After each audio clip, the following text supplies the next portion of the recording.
एक वायरल हो रहा था आपका वीडियो, लगा नहीं कि आप कहीं से निराश हैं पीके की। बनने चले थे हीरो, बन गए zero. You wanted to be hero, you have turned out to be.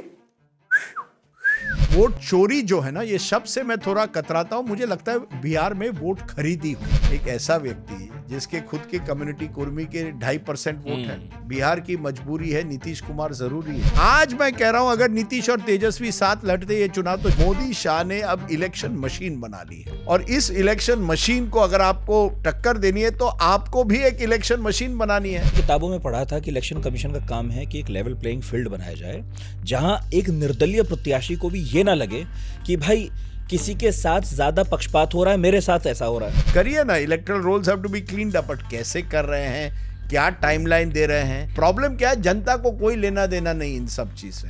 जनता मस्त है। राहुल गांधी ने एक पार्टी में आपसे पूछा था कि ये बताइए नरेंद्र मोदी मेरी उम्र में कहां थे, और आपने जवाब दिया था कि वो अपनी पार्टी के महासचिव थे। और फिर राहुल ने कहा कि मैं भी अपनी पार्टी में उपाध्यक्ष हूं। उनका इशारा था कि कांग्रेस की स्थिति ऐसी रही है जैसे पेशेंट किसी आईसीयू में है और आप उसे बैंडेड लगाते हैं। जमाना देखिए कैसे बदलता है। यही एनडीए ने 4 साल पहले का सामान बंगले के बाहर रख दिया था, तब कहा था हनुमान। देखिए, ये मोदी जी की सरकार जो है ना, वो जानती, यूज एंड थ्रो। जब समय आता है अपनी तरफ रखो, जब जरूरत नहीं है धीरे से मार्जिनलाइज कर दो, लेकिन सत्ता हाथ में होनी चाहिए, जो भी हो।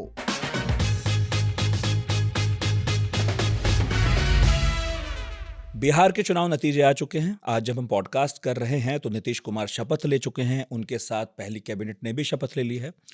तो आज हमने सोचा कि फाइनली जब सब कुछ स्टेबल हो गया है, जब आपने सारे इंटरव्यू देख लिए हैं, पॉडकास्ट देख लिए हैं और तमाम उठापटक देख ली है, तो सही वक्त है जब पढ़ाकू नितिन में एक ऐसे जर्नलिस्ट को बुलाया जाए जो बिहार चुनाव पर थोड़ी बात करे और साथ ही इंडिया के पॉलिटिकल सिनेरियो पर। दूसरी बार आज हमारे मेहमान हैं राजदीप सरदेसाई। राजदीप सरदेसाई से लंबी चौड़ी बात करेंगे, लेकिन आप भी काम कीजिए, हमारे चैनल को सब्सक्राइब कर लीजिए। अक्सर हमने देखा है आप पॉडकास्ट तो सुनते हैं, देखते हैं, तारीफ भी करते हैं, कमेंट भी करते हैं, सब्सक्राइब नहीं करते। सब्सक्राइब करने में कुछ नहीं जाता, जब तक मैं बात करता हूं वो कर लीजिए। तो बहुत बहुत स्वागत है सर आपका। थैंक यू वेरी मच, आज तक रेडियो पर मुझे बुलाने के लिए। इससे पहले आपको दिल्ली चुनाव के नतीजों के बाद हमने बुलाया था और पॉडकास्ट बहुत चला था, तो हमारे लिसनर्स कह रहे थे एक बार राजदीप को फिर बुलाया जाए, बिहार चुनाव इतना हैरतअंगेज हुआ है जी। आप थोड़ा चौंके, हालांकि कह तो रहे थे एनडीए आएगी। मैं बिल्कुल नहीं चौंका, मैं बस थोड़ा बच के रहता हूँ आजकल नंबर देने से। पर मैंने, आप जितने भी मेरे पॉडकास्ट देखिए, न्यूज़ तक पर किया, लल्लन टॉप पर या शो पर जितने किए, मैंने कहा एनडीए आ रही है। सवाल ये था कि जब मैंने कहा था एनडीए हैज़ एज। अब वो एज मैं लैंडस्लाइड वर्ड बोलने से कतराता हूँ, लेकिन प्राइवेट कॉन्वर्सेशन मैंने कहा 160 तो पार करेगी। अब 200 पार, देखिए आप सेंचुरी बनाते हैं, उसके बाद फिर वो 150 होता है, 200 होता है, ये बात अलग होती है। क्योंकि वो लैंडस्लाइड प्रिडिक्ट करना उस तरह से कि 200 प्लस आएंगी, मुश्किल होता है। मैं I think journalist should tell you कि हवा किस तरफ से चल रही है। उसके अलावा नंबर बिम्बर, ये जो अपने एग्जिट पोस्टर है, ज़्यादातर जिनको एग्जिट करना चाहिए, क्या एग्जिट पोस्टर के नाम पे हम लोग तमाशा करते हैं, ये अपने नंबर देते हैं। कई एग्जिट पोस्टर ने कहा कांटे की टक्कर, किसी ने आरजेडी को तो 100 से ज़्यादा तो दिए थे, हमने तो कभी 100। मैंने, देखिए साफ है इस चुनाव में, गणित साफ था। 3 चुनाव आप पिछले देखिए, 2010, 15 और 20 बिहार में। 2010 में नीतीश कुमार प्लस बीजेपी 206, 2015 में लालू प्लस नीतीश 180 प्लस। 2020 में क्या हुआ कि कोविड के कारण स्थिति थोड़ी बिगड़ गई और बीजेपी ने भी गेम खेल दी कि वो नीतीश को कमजोर करना चाहते थे। चिराग पासवान को नीतीश कुमार के खिलाफ, कई कैंडिडेट्स के खिलाफ लड़ाया। पर ज्यादातर बिहार की राजनीति बहुत सिंपल हो गई है। जहां 3 बड़े पार्टियां हैं, 2 एक तरफ आए तो तीसरा को चांस ही नहीं है। आज मैं कह रहा हूं, अगर नीतीश और तेजस्वी साथ लड़ते ये चुनाव तो जीत जाते। गणित सबसे बड़ी चीज होती है पॉलिटिक्स में, उसके बाद केमिस्ट्री आती है, उसके बाद फिजिक्स। केमिस्ट्री तो इस बार महागठबंधन में भी नहीं थी उस लेवल कर। फ्रेंडली फाइट्स कुछ चीज नहीं होती पॉलिटिक्स में, 12 जगहों में फ्रेंडली फाइट। और फिजिक्स का मतलब है रिसोर्सेस, आपके पास साधन क्या है। आप देखिए ना, अगर आप 10,000 रुपए 1.5 करोड़ महिलाओं को चुनाव के टाइम पे दे रहे हैं। मैं वोट के लिए जा रहा हूं। आज ही कोई मुझे बता रहा था कि ये जो जीविका दीदी है, और मैं मिला कुछ जीविका दीदी को, उनको सीएम कहा जाता है। सीएम का मतलब चीफ मिनिस्टर नहीं बिहार में, सीएम का मतलब कम्युनिटी मोबिलाइजर। और ये जीविका दीदी महिलाओं को वोट करने लेकर जा रही थी, और महिलाओं को पूछा आपको 10,000 मिल गए? उन्होंने, किसी एक महिला ने कहा नहीं। उस जीविका दीदी ने फोन किया पटना, अरे इसको मिला नहीं, ये उसका नंबर है, ये इसका जनधन योजना का नंबर है, उसमें डाल दीजिए। अरे ये जीविका दीदी इलेक्शन एजेंट थी या क्या थी इस चुनाव में? तो वो उसका भी असर हुआ। लेकिन मेन अरिथमेटिक, जहां नीतीश कुमार आज जाएंगे बीजेपी के साथ या आरजेडी के साथ, वो चुनाव जीतेंगे। जो आप कह रहे हैं ना, वो पीके ने कहा अपनी प्रेस कॉन्फ्रेंस में, यही बात बोली। लेकिन एक नैरेटिव जो है राहुल गांधी का भी है, उनका ये कहना है, और महागठबंधन का कहूं कि वोट चोरी हुआ। आप ज्यादा सहमत किससे दिखाई दे रहे हैं? मैं कहूं कि आप पीके से ज्यादा सहमत हैं। हाँ, मैं देखिए, ये वोट चोरी जो शब्द है ना, उससे मैं थोड़ा कतराता हूं, क्योंकि वोट चोरी का मतलब क्या? किसी ने आपका, अगर वोट चोरी होती, हमारे बिहारी में या महाराष्ट्र, कहीं भी वोटर आजकल जागरूक है। अगर उसका वोट किसी ने छीन लिया तो वो कंप्लेंट करेगा, ऑब्जेक्शंस होंगे, रास्ते पर लोग आएंगे। कहीं नहीं हुआ है उस तरह से। मैं ये अभी तक, वो इलेक्ट्रल रोल्स में धांधली हो सकती है चुनाव के पहले, वो रिस्पॉन्सिबिलिटी आपकी बीएलओस की है, जो आपके ब्लॉक लेवल ऑफिसर और ब्लॉक लेवल एजेंट पार्टीज की है। मुझे लगता है कहीं ना कहीं एक चर्चा होनी चाहिए, इलेक्ट्रल रोल्स डिजिटल हो या नहीं। लेकिन ये वोट चोरी जो है ना, ये शब्द से मैं थोड़ा कतराता हूं। मुझे लगता है बिहार में वोट खरीदी हुई, वोटों को खरीदा गया। ये सरासर रिश्वत है बॉस, कि आप जब चुनाव हो रहे हैं, लोगों के पॉकेट में अगर 10,000 रुपए डाल रहे, एक ऐसे राज्य में जिसकी पर कैपिटा इनकम है 60,000 पर ईयर, साल की, यानी आपको लोगों को जो कितने मिलते हैं, 5,000 मिलते हैं महीने के, आप 10,000 लोगों के पॉकेट में डाल रहे हैं, महिलाओं के। ये बहुत बड़ी चीज है। और इलेक्शन कमीशन कल कह रहा था, तो ये सवाल पूछना कि इलेक्शन कमीशन पर सवाल पूछना वाजिब है, लेकिन वोट चोरी आपको प्रूव मुझे दिखाना पड़ेगा कि जो इस लेवल, कुछ तो वोट हर कॉन्स्टिट्यूंसी में कुछ किसी ने नहीं, हमेशा ही होते हैं, ये हाँ, अच्छी बात नहीं है, लेकिन उस स्केल पर हुए हैं कि चुनाव के नतीजे बदलते, मुझे नहीं लगता। इस समय मैं उस बात से सहमत नहीं हूं। मेरे कई सवाल हैं इस पूरे सर के एक्सरसाइज पर, लेकिन मैं ये नहीं मानता कि वोट चोरी हुई है। लेकिन ये किस राज्य में कौन सरकार नहीं करती कि इलेक्शन से पहले वो कुछ योजना चला दे, पैसे पहुंचा दे? इनफैक्ट पीके इस बात से सहमत है। उन्होंने कहा कि अगले 6 महीने में अगर ये योजनाबद्ध पैसा मिला है, योजनाओं के तहत मिला है, अगर सरकार 2-2 लाख का लाभ पहुंचा दे, तो मैं मान लूंगा कि वोट नहीं खरीदे गए। आप भी मान लेंगे? अरे पहले तो आप पीके को आज इतना, ये जिस पीके के नाम पर आप ये सब कह रहे हैं, देखिए पीके इलेक्शन एनालिस्ट है, पीके ने भी अपनी कमजोरी अब जान ली है। अभी तो नेता है ना सर। नहीं तो यही तो बात है। इलेक्शन एनालिस्ट होना एक चीज है, नेता बनना कुछ और है। ये तो है। नेता बनना आपको एक तरह से आपको लोगों का विश्वास जीतना है, लोगों इतनी एक्सपीरियंस चाहिए कि लोग कहेंगे हाँ यार, इस व्यक्ति ने 10, 20, 30 साल हमारे साथ गुजारे हैं। नीतीश कुमार 50 साल से राजनीति में है, लालू प्रसाद 50 साल से है, पीके 2 साल से। पीके T20 खेलना चाहते थे। इलेक्शन लंबी टेस्ट सीरीज होती है। नीतीश कुमार अपने जिंदगी के पहले 2 चुनाव हारे थे। आप सच में उन्हें 2-3 महीने पहले तक स्ट्रॉन्ग कंटेंडर नहीं मानते थे? किसको? जनसुराज को? नहीं, बिल्कुल। मैंने, देखिए बिहार मैं नहीं मानता था कि वो कंटेंडर है। मुझे लगा कि 10% आ सकते हैं, बहुत है, 10% आ सकते हैं, क्योंकि एक उत्साह था। और बदलाव का, देखिए कई लोग हैं जो उब गए हैं वही चेहरों से। तो पीके, और मैं चाहता था कि पीके अच्छा करें, क्योंकि हम सब चाहते हैं कि नए पार्टियां आए, नए लोगों को की उम्मीद जागे। वही पुराने नेता कब तक चलेंगे, राइट? तो उस हिसाब से मैं डिसअपॉइंटेड हूं। लेकिन आपने जो सवाल पूछा पीके का कि ये योजनाओं पर, देखिए अरविंद केजरीवाल 1,000 रुपए देना चाहते थे महिलाओं को दिल्ली के चुनाव के पहले, एलजी ने कहा रोक लगा दी। इसके पहले भी तमिलनाडु और अन्य राज्यों में जब इस तरह के स्कीम्स लागू करने की कोशिश की गई है, रोक लगी है। अब क्या हुआ? और एक बात होती है कि आप स्कीम लगातार जो कर रहे हैं लोगों को, एक कंटिन्यूस स्कीम 3-4 साल से कर रहे हैं। अरे चुनाव के 1 हफ्ते पहले और चुनाव होने के समय मॉडल कोड ऑफ कॉन्डक्ट है, उस समय अगर आप महिलाओं के पॉकेट में 10,000 रुपए डाल रहे हैं उनके अकाउंट में, ये रिश्वत नहीं तो क्या है? अब आप कहेंगे नहीं नहीं ये एम्पावर कर रहा है महिलाओं को। देखिए नीतीश कुमार ने एक चीज़ कही है और मैं उनको इस बात की सलामी देता हूं कि जब बहुत कम नेता महिलाओं के बारे में बात करते थे, नीतीश कुमार ने एक महिला वोट शुरू की थी। मैं गया था 2006 में जब नीतीश कुमार ने गर्ल चाइल्ड के लिए जो बच्चियां हैं उनके स्कूल जाने के लिए साइकिलें बटी थी। 2007 या 8 में उन्होंने 50% आरक्षण किया महिलाओं के लिए।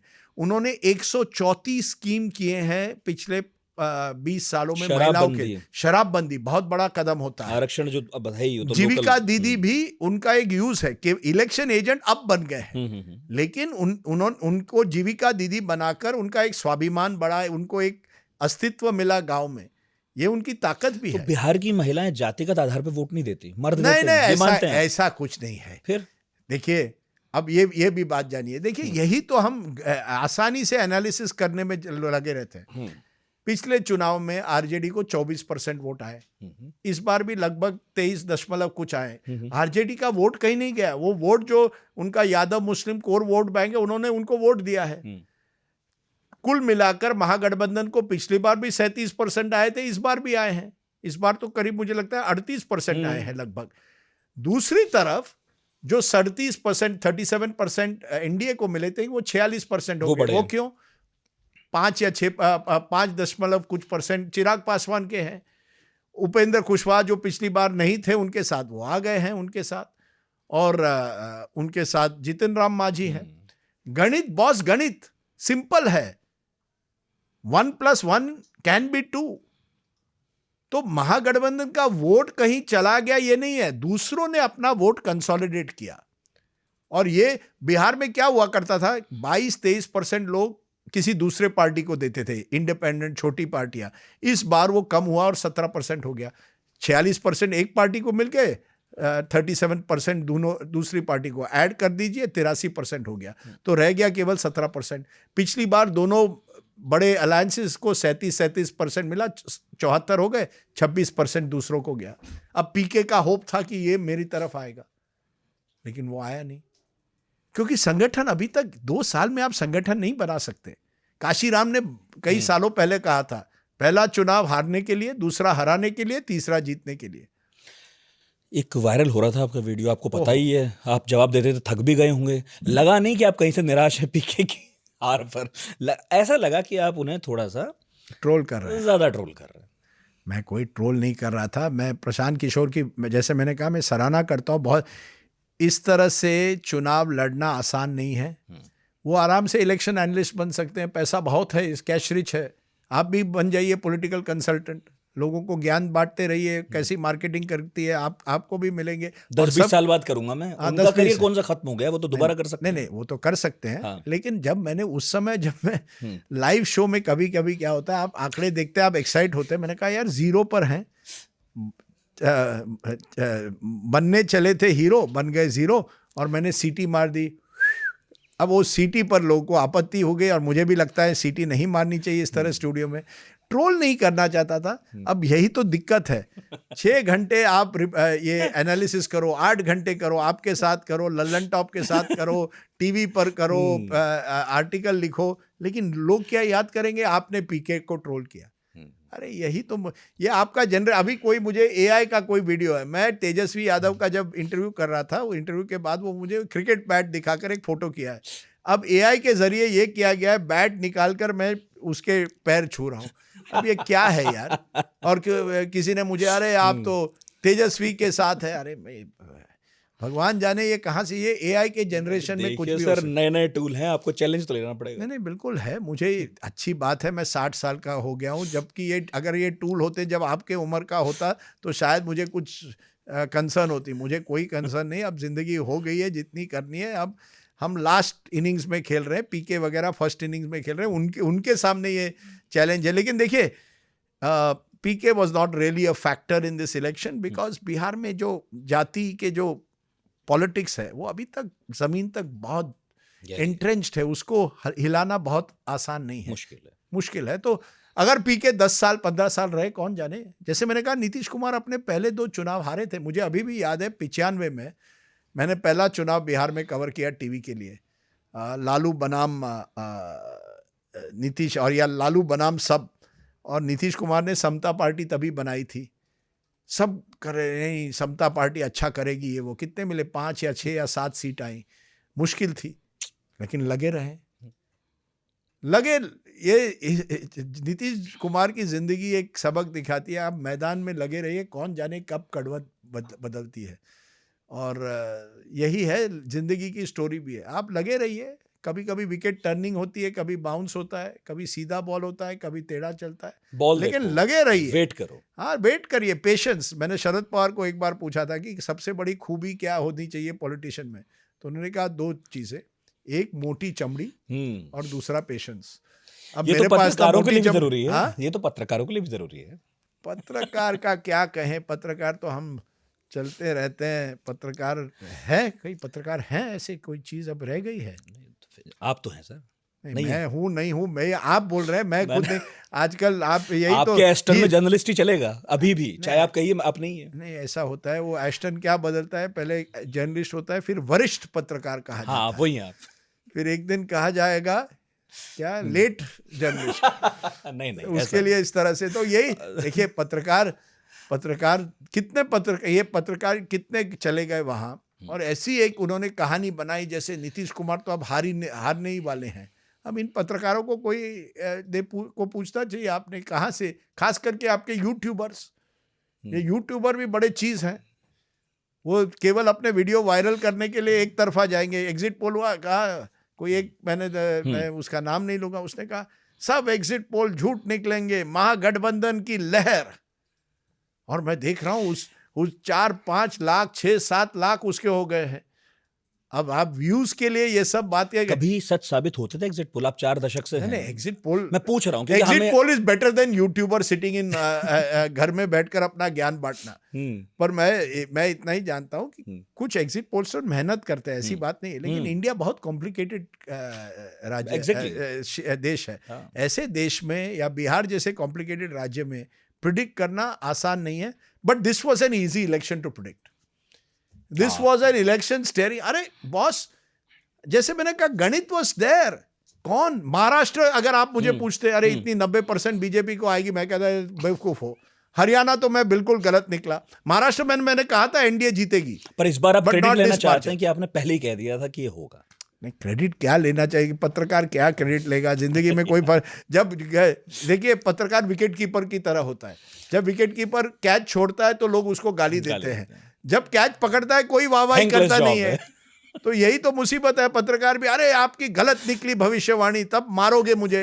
जनरल इलेक्शन में मैंने कहा कि बीजेपी को 240, हालांकि यही मैंने गलती की जनरल इलेक्शन में। 12 मई को मैंने एक वीडियो ब्लॉग किया था स्ट्रेट बैट का, कि क्या 400 छोड़िए, क्या बीजेपी 272 तक पहुंच पाएगी, मुश्किल है। मैंने कर दिया। उसके 2 दिन बाद ये प्रदीप गुप्ता जी अपने एक्सिस माई इंडिया मुझे मिले, और यहाँ एक पोल हो रहा था ऑफिस का, जिसमें सट्टा कहिए क्या कहते हैं, जो होता है कि नंबर दीजिए। तो मैंने प्रदीप को पूछा क्या है नंबर, अरे बहुत मिल रहे हैं बीजेपी। मैंने कहा कितने? नहीं बहुत। मैं डर गया कि कहीं प्रदीप गुप्ता तो देश भर में, और उनकी रेपुटेशन ऐसी थी कि कभी गलत नहीं निकलते। तो फिर मैंने कहा चलो यार, मैं भी नंबर ऊपर कर देता हूँ, अगर मैं मेरी, तो एक सबक है। अब आपने जो जमीन पर देखा ना, उस पर चलिए, आपके इंस्टिंक्ट्स पर, दूसरों की बात पर मत जाइए। दूसरे बहुत शोरगुल बहुत होता है आजकल। सर, तो ये बात तो ठीक है आपकी कि राजनीति में एकदम ही सबको अरविंद केजरीवाल की तरह सफलता तो नहीं मिलती। लोगों को रुकना पड़ता है, टिकना पड़ता है, संघर्ष करना पड़ता है, तब सफलता मिलती है। आपकी इस बात से मुझे याद आया, 2019 में आपकी किताब आई थी 2019 वाली, उसमें किस्सा था जिसमें राहुल गांधी ने एक पार्टी में आपसे पूछा था कि ये बताइए नरेंद्र मोदी मेरी उम्र में कहाँ थे, और आपने जवाब दिया था कि वो अपनी पार्टी के महासचिव थे। और फिर राहुल ने कहा कि मैं भी अपनी पार्टी में उपाध्यक्ष हूँ। उनका इशारा था कि मेरा समय भी आएगा। लेकिन कम से कम ये चुनाव तो ये बात नहीं साबित करते कि राहुल का समय आया है। आपको लगता है कि Congress back to square one? नहीं, देखिए, मुझे नहीं लगता कि हमें कांग्रेस पर इस बिहार इलेक्शन में ज़्यादा जोर देना चाहिए। आप अगर इतिहास देखें, 1990 के बाद कहाँ कांग्रेस का कोई प्रदर्शन ठीक ठाक रहा है बिहार में। एक चुनाव 2015 में था जहां उनको कुछ सीटें आई, वो भी क्योंकि वो लालू और नीतीश जी के साथ थे। नहीं तो कांग्रेस का ग्राफ बिहार में लगातार घट रहा है जब राहुल गांधी थे ही नहीं। क्या होता है ना, जब भी कांग्रेस की दुर्दशा खास करके हिंदी हार्टलैंड में हम देखते हैं तो हम राहुल गांधी पर इशारा डालते हैं। 30 साल से कांग्रेस की ये दुर्दशा है। ये आप कह सकते हैं कि राहुल गांधी कुछ ऐसा करिश्मा नहीं कर पाए हैं जिससे कांग्रेस की स्थिति बदले। मैं ये भी कहूंगा कि अगर हिंदी हार्टलैंड को, हिंदी भाषिक राज्यों को देखें, खास करके यूपी बिहार, हिंदी भाषिक क्यों कहे, यूपी बिहार, राजस्थान मध्य प्रदेश में तो कांग्रेस की सरकारें भी बनी हैं, लेकिन यूपी बिहार को अगर आप देखें तो कांग्रेस की स्थिति ऐसी रही है कि जैसे पेशेंट किसी आईसीयू में है और आप उसे बैंडेड लगाते हैं, आप उसे सर्जरी करने से कतराते हैं। आज की तारीख में भी कांग्रेस कितनी 61 सीटें लड़ी, उसमें कुछ फ्रेंडली फाइट्स थे, और अगर आप कहीं भी जाते तो संगठन नजर ही नहीं आती। कांग्रेस कॉन्वर्सेशन में भी नहीं था, लोग बात भी नहीं करते कांग्रेस की। तो ये एक जैसे मैं तो मुझे लगता है कि बिहार में कांग्रेस को ज्यादा उम्मीदें नहीं थी कि वो अच्छा प्रदर्शन कर पाएंगे या कुछ ऐसा चमत्कार कर पाएंगे, क्योंकि ऐसी स्थिति भी नहीं बनी थी। क्या होता है मीडिया में, राहुल गांधी एक यात्रा निकालते हैं, वो मीडिया में चलती है, लोग अरे बाप रे कांग्रेस वापस आ रही। कहाँ, जमीन पर कुछ नहीं है। मीडिया पर केवल आपकी यात्रा कवर हो जाए इसका मतलब नहीं है कि आपका संगठन मजबूत हुआ है। आज की तारीख में मोदी शाह युग के इलेक्शन युग में, और मैंने मेरे किताबों में भी लिखा है 2024, 19, 14 में कि मोदी शाह ने अब इलेक्शन मशीन बना ली है, और इस इलेक्शन मशीन को अगर आपको टक्कर देनी है तो आपको भी एक इलेक्शन मशीन बनानी है। वो पुराने जमाने की राजनीति अब नहीं हो सकती। चुनाव के एक हफ्ते पहले आप आ गए, यहाँ वेव किया, वहाँ वेव किया, किसी रैली में चले गए, उससे आपकी राजनीति मजबूत नहीं होने वाली। आपको मशक्कत बूथ लेवल पर करनी पड़ेगी। आपको लोकल लेवल लीडर्स को एम्पावर करके, ताकतवर करके, उनको भरोसा दिला के पार्टी को आगे लेकर जाना पड़ेगा, जो मैं नहीं देखता। तो बिहार को आप ये मत समझिए कि इसकी वजह से कांग्रेस हाशिए पर है। लेकिन यात्रा ने मोमेंटम नहीं बनाया था। अगर मोमेंटम बनाया भी था तो 30-40 दिन उसके बाद हुआ क्या? जो क्रूशल पीरियड होता है वो ये जो सीट शेयरिंग हुई, ये आखिरी मौके पर हुई। अशोक गहलोत को वहां पहुंचना पड़ा, फिर सबको लास्ट मिनट ये तय हुआ कि हम नहीं, तेजस्वी के नेतृत्व में लड़ेंगे। ये तो आप सितंबर या अगस्त के महीने में जब यात्रा थी तभी ऐलान करते, और यात्रा के समय आप तेजस्वी और राहुल गांधी निकलते, लेकिन चुनाव के समय एक साथ इतने नजर नहीं आते। बिल्कुल ठीक है। तो आप इसमें, इतना पुराना आपका तजुर्बा हो गया, आप देख रहे हैं लगातार कांग्रेस को, केंद्रीय नेतृत्व दिल्ली की ज्यादा चूक मानते हैं या फिर स्थानीय नेतृत्व के आपस में जो ईगो क्लैशेस हैं उसका रिजल्ट है? मैं बिहार को ज्यादा इस ना मुझे हाईकमांड या लोकल लेवल, ये कांग्रेस जैसे मैंने कहा हाशिए पर बिहार में 30 साल से है। ठीक। जो महाराष्ट्र में हुआ पिछले साल या हरियाणा में हुआ, वो देखकर जरूर ये लगा कि कांग्रेस जो है ना, वो जब उनको थोड़ी भी सीटें आती है उनको लगता है उन्होंने जीत ही लिया चुनाव। 99 सीट लोकसभा में आई, मैंने पिछली बार भी शायद आपसे कहा था, 99 सीटें जैसे ही लोकसभा में आई कांग्रेस को लगा अब तो हमारी सत्ता आने ही वाली है। वो जो मशक्कत करनी पड़ती है, कोऑर्डिनेशन करना पड़ता है, नैरेटिव देना पड़ता है, कम्युनिकेशन देना पड़ता है, ये कहाँ था? अब आप बिहार का उदाहरण लीजिए। आपने देखा होगा बिहार में एनडीए ने कंसिस्टेंट कम्युनिकेशन था, जंगल राज, या ऑलमोस्ट लाइक जैसे बेटा रात को सो जा नहीं तो गब्बर सिंह आएंगे, वैसे ही आपने बिहार भर एक बात फैला दी, अगर आप हमें वोट नहीं दोगे तो जंगल राज आएगा। नैरेटिव क्लियर था, नैरेटिव क्लियर था, कम्युनिकेशन क्लियर था। पॉलिटिक्स में ये बहुत महत्वपूर्ण है।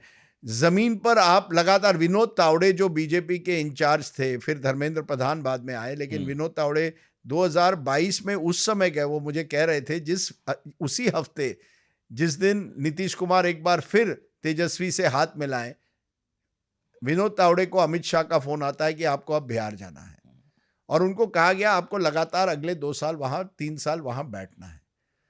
अब उस तरह से, और विनोद तावड़े को मैं एबीवीपी के जमाने से जानता हूं, 80 के दशक से, तो लगातार 30-40 सालों से वो पार्टी में रहे हैं, संगठन में रहे हैं, और उसके बाद वो हिंदी हार्टलैंड की पॉलिटिक्स भी धीरे धीरे जानने लगे हैं। दूसरी तरफ कृष्णा अलवरू अच्छे व्यक्ति हैं, लेकिन कल तक किसी .com या किसी शादी या ऑनलाइन या कुछ है उसके वो CEO या कुछ हुआ करते थे। पिछले 10 सालों में राजनीति में आए हैं, साउथ इंडिया से हैं, आप उसे एक हिंदी भाषिक राज्यों में भेज रहे हैं। Congress organisational secretary KC Venugopal है, हिंदी में नहीं जानते हैं। अब आपकी सबसे बड़ी चुनौती हिंदी हार्टलैंड में है, हिंदी भाषिक राज्यों में है, साउथ में नहीं है। साउथ में तो आपके लोकल लीडर्स आराम से संभाल लेंगे, उनको दिल्ली की कोई ज़रूरत नहीं है। तो मैं कभी कभी आश्चर्यचकित रहता हूँ कि ये किस तरह की डिसीजन मेकिंग होती है कांग्रेस में। ह्यूमन रिसोर्सेज को किसको कहाँ भेजना है, किस काम पर भेजना है, कैसे करना है, वो मशक्कत। अब मैं बार बार सुनता हूँ, मैंने ये भारत जोड़ो यात्रा के बाद भी सुना था कि अब हम यात्रा निकालेंगे बूथ पर, कैसे हर बूथ मजबूत या कुछ तरह इस तरह से। मेरा बूथ सबसे मजबूत, मेरा बूथ सबसे मजबूत। कहाँ हुआ वो मजबूत, कहाँ है? मैं जब 2024 की किताब रिसर्च कर रहा था तब भी मुझे पता चला कई ऐसे बूथ हैं जहां कांग्रेस के लोग ही नहीं थे जमीन पर। अब आप चुनाव कैसे लड़ेंगे? दूसरी तरफ अमित शाह है, मैं कहूंगा ये उनकी ताकत है कि इलेक्शन मशीन बनाए। उनकी कमजोरी कभी कभी है कि गवर्नेंस पर कम ध्यान, पॉलिसी पर कम ध्यान, इस चुनाव पर ज्यादा होता है। लेकिन फिर अभी थोड़ी देर पहले आप ये भी कह रहे थे कि भाई पैसा भी बांटा गया है ना, और ये भी है कि प्रचार में भी बहुत पैसा लगता है, इलेक्शन कमीशन रोकता नहीं है। बिल्कुल। तो मैंने तो अपनी किताबों में पढ़ा था कि इलेक्शन कमीशन का काम है कि एक लेवल प्लेइंग फील्ड बनाया जाए, जहां एक निर्दलीय प्रत्याशी को भी ये ना लगे कि भाई किसी के साथ ज्यादा पक्षपात हो रहा है, मेरे साथ ऐसा हो रहा है। तो आप फिर ये बताइए कि किस तरफ चले कोई पार्टी जो ईमानदारी से चुनाव लड़ना चाहती है, वो भी यही करे फिर, जैसा आपका आरोप है। देखिए मेरे दोस्त, ये 50 और 60 और 70 के दशक में लोग कांग्रेस पर ये आरोप लगाते थे कि कांग्रेस जो है तब पूरी तरह से सत्ता में पर उनकी पूरा कब्जा था, लेवल प्लेइंग फील्ड नहीं था।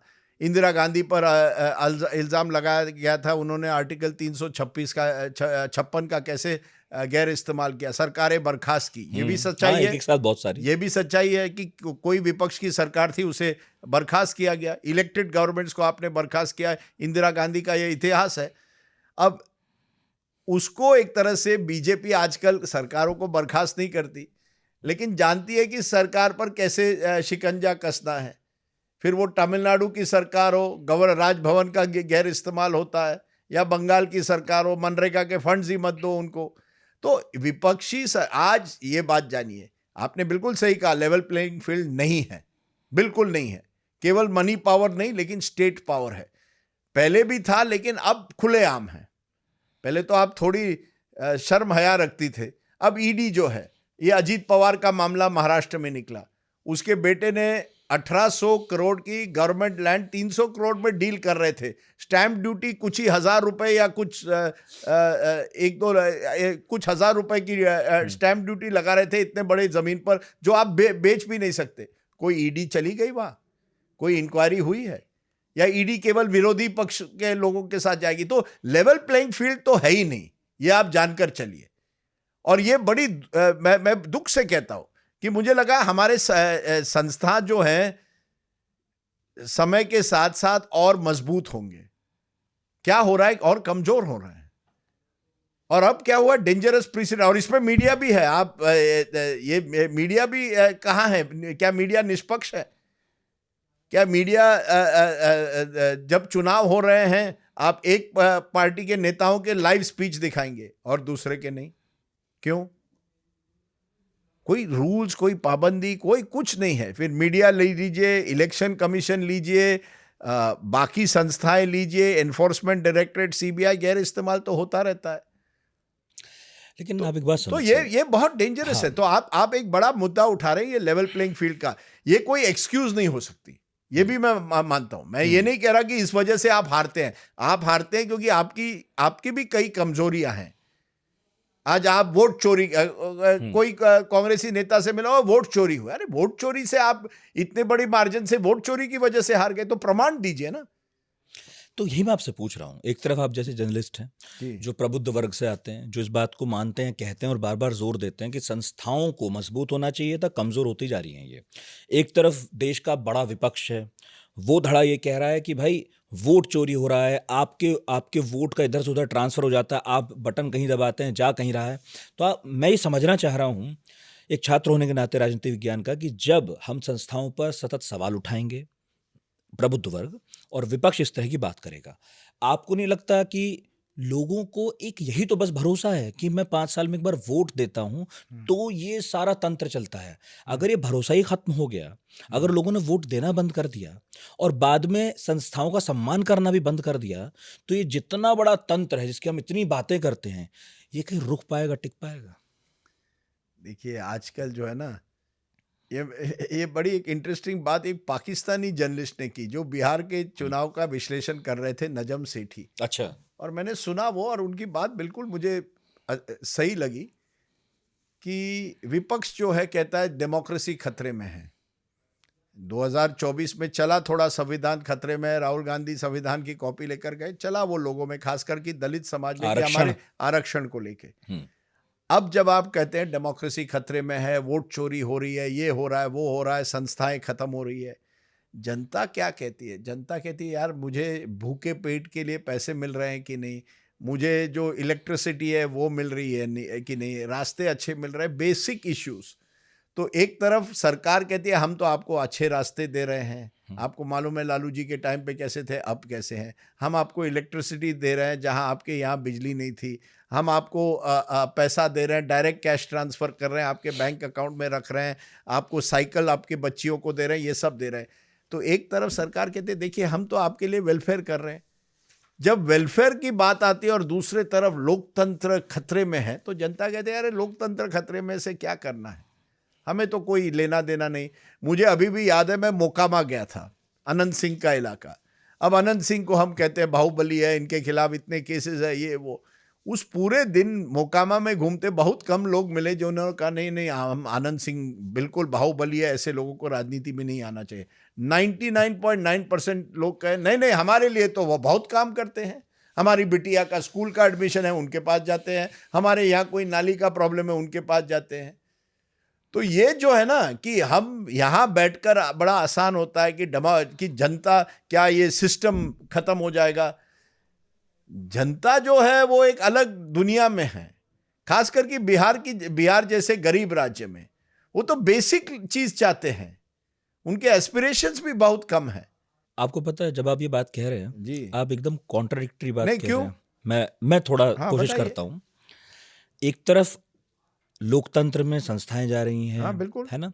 आप ये भी कह रहे हैं कि जनता, उन्हें तो बेसिक चीज चाहिए, हाँ, उन्हें उनको आप संस्थाओं से कुछ 10,000 लेना देना नहीं है। हाँ, उन्हें आप 10,000 रुपए दो, वो वोट दे देंगे। बिल्कुल, दूसरी तरफ लोकतंत्र की परिभाषा जो हमने पढ़ी है वो ये तो नहीं कहती, वो तो ये कहती है कि सजग नागरिक, अपने कानून समझने वाला, जिसको सारी फैसिलिटी जो समझता हो देश में क्या चल रहा है, उसे वोट देना चाहिए। सिर्फ वोट पा लेना, सिर्फ वोट पढ़ते रहें, सरकारें बनती रहें, ये लोकतंत्र तो नहीं है। ये तो कॉन्ट्राडिक्शन है फिर। नहीं बिल्कुल, बस आप वोट पढ़वा लेते हैं। नहीं देखिए ऐसा है ना कि हमें इलेक्ट्रल डेमोक्रेसी यानी जो वोट वाली डेमोक्रेसी और कॉन्स्टिट्यूशनल डेमोक्रेसी में फर्क करना चाहिए। इलेक्ट्रल डेमोक्रेसी इस कंट्री की ऐसी बन गई है कि चुनाव के टाइम पे जो भी करोगे चुनाव जीतना है, साम दाम दंड भेद, फिर अनंत सिंह को रखना है, किसी को रखना है, जो चुनाव जीत सकता है उसे लगाना है। उसमें कोई ये टैलेंट कॉन्टेस्ट नहीं है कि कौन अच्छा व्यक्ति है जिसने पीएचडी किया हो, जो प्रामाणिक है।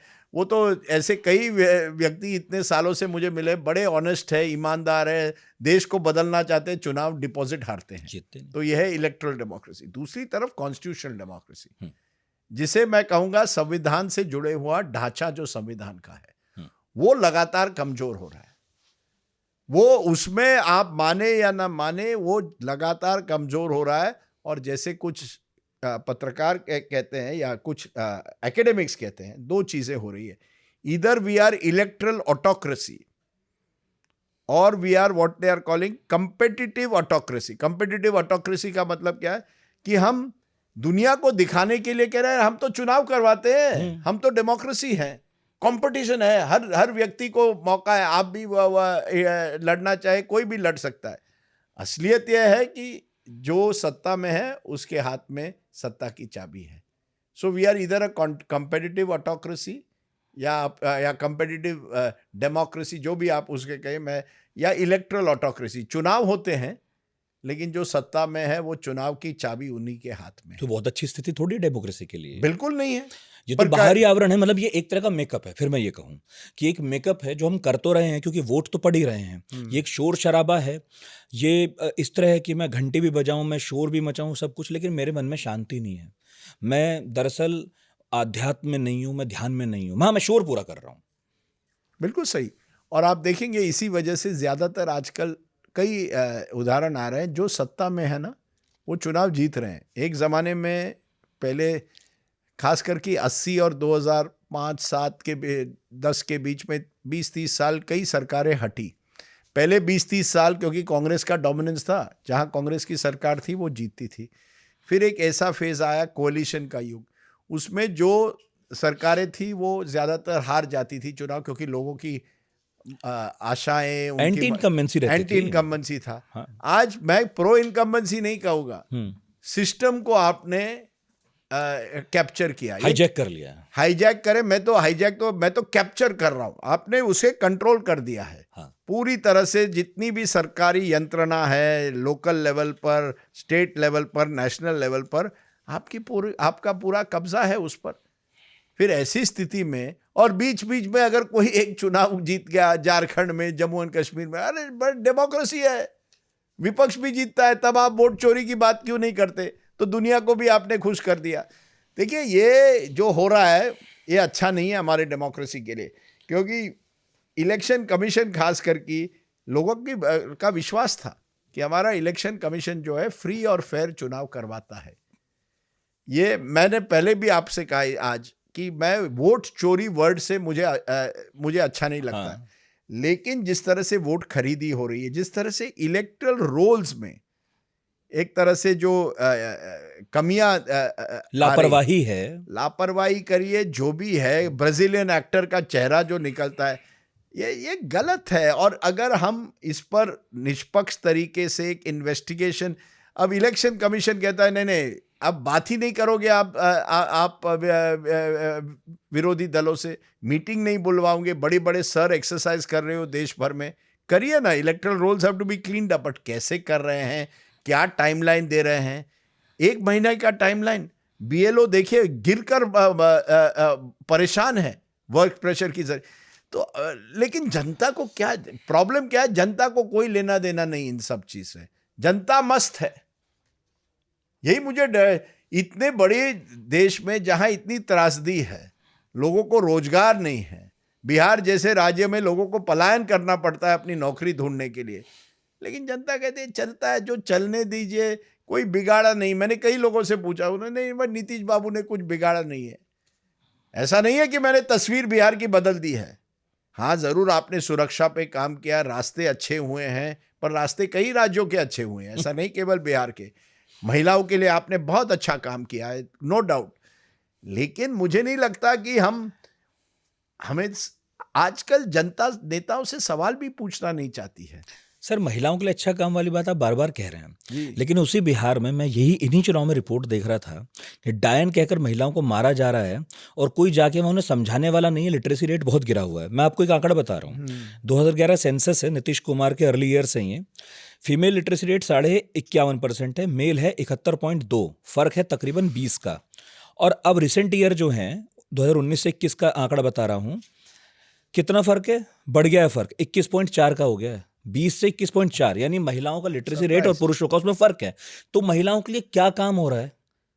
देखिए, मैंने जो देखा कम से कम कि जैसे ये कम्युनिटी मोबिलाइजर्स है, महिला जो जीविका दीदी है, मुझे लगता है, और मैं एक मिला था नीति जी के ही गांव में, तो वो लेडी को एक आत्मसम्मान कि मैं कम्युनिटी मोबिलाइजर हूँ, वो एक आत्मसम्मान आता है। वो कोई एक सिलाई का बिजनेस शुरू कर रही थी, जो पैसा मिला, कोई बकरी, ज्यादातर लोगों ने बकरी खरीदी, बकरी पालन से पैसा। लेकिन कम से कम उनको लगता है कि कोई हमारे बारे में सोच रहा है। आपने सुरक्षा की बात की, डाइन किसी को कहा, ये तो देश भर में हो रहा है, ऐसा नहीं है केवल बिहार में हो रहा है। जो जिस तरह से महिलाओं के खिलाफ अत्याचार, आज तो बिहार की बात कर रहे हैं। नहीं, बिल्कुल।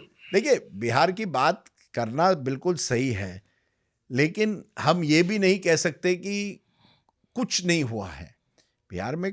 अब बड़ी इंटरेस्टिंग बात है। कोई स्टेट ऐसा है सर जहाँ कुछ भी नहीं हुआ है? बिल्कुल, बट देखिए एक्सपेक्टेशंस कुछ स्टेट्स के लोअर होते हैं क्योंकि हाँ। आप लोअर बेस से चल रहे हैं। हाँ। मैं आपको उदाहरण देता हूँ। पटना में जो वो जो ब्रिज बना है, हाँ, जेपी ब्रिज बना है जी। उस पर एक उनको पटना के लोग आज मरीन ड्राइव मानते हैं। बिल्कुल। वहाँ कुछ दुकानें हैं, तो 8 बजे मैं वहाँ पहुँचा था, तो कुछ लोगों से पूछा, वो बड़े खुश थे, देखिए सर ये हमारा मरीन ड्राइव है। तो मैंने कहा आप मुंबई का मरीन ड्राइव देखने आइए। नहीं नहीं सर, हम यहाँ खुश हैं। अब उनका कहना था पहले तो ये भी नहीं था, बिल्कुल। पहले तो हम 9 बजे की पिक्चर में नहीं जा सकते थे, अब हम जा सकते हैं। तो ये जो देखिए, और एक बड़ी इंटरेस्टिंग बात, अभी मैं एक किताब का इंटरव्यू एक दो लेखक देवेश कपूर और अरविंद सुब्रमण्यम के साथ कर रहा था। उन्होंने कहा एक बड़ी चीज आप नजर देखिए, कई बिहारी जो पलायन कर रहे हैं अन्य राज्यों में ही नहीं जा रहे लेकिन विदेश भी जा रहे हैं। हाँ। अफ्रीका में वो काम कर रहे हैं, गल्फ में कर रहे हैं, यूरोप में कर रहे हैं, पैसा वापस भेज रहे हैं। प्रश्न है वहां कर क्या रहे हैं, लेकिन नहीं, कई लोग किस लेबर तरह का लेबर skill है वर्क, सर? वही मैं कह रहा हूँ नहीं, बट देखिए अब आप ये देखिए, केरल के लोग हाँ। गल्फ चले गए। अब नर्स वगैरह वो तो सर्विस सेक्टर में गए, पर वहां के भी शुरुआत में कई लोग लेबर भी चले गए।